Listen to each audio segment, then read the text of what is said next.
from the station working for you. This is WRTV News at 11, streaming now.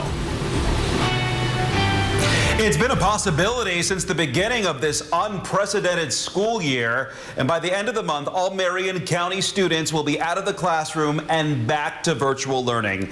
Good evening to you at 11 o'clock. I'm Mark Mullins. And I'm Amanda Starantino. That's one part of a new county health order that tightens restrictions as COVID cases skyrocket. Some school districts are going remote before the required date. The changes are forcing many parents to scramble.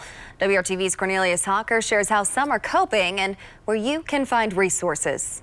Structure is really important for us. It's important for our kids. This pandemic, however, has thrown parents like Jessica Moore for a loop, figuring out how to maintain some semblance of normalcy during these uncertain times. Even when we first went virtual in March, we were trying to think about, what do we do to help to recreate a new structure for the kids during the pandemic. With COVID-19 getting worse in our community, she knows her kid's private school will soon go back to virtual learning, and they're preparing for that as a family. I think regardless of what the school's decision is, the ultimate decision is going to be what's best for our family. Schools in Marion County, public and private, have been ordered to go to virtual learning by November 30th.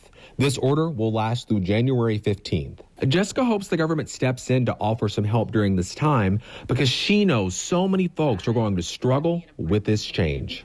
Whether it's through employment, through health care, access to food, child care, because there are a whole lot of folks who are essential workers who are still having to go to work every day and then trying to figure out what you're going to do with your kids. Working for you, Cornelius Hawker, WRTV.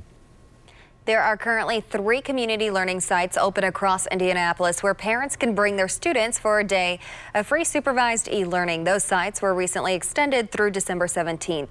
You can find the locations and register at communitylearningsites.org and head to WRTV.com to check your school district's plans for the transition to virtual learning.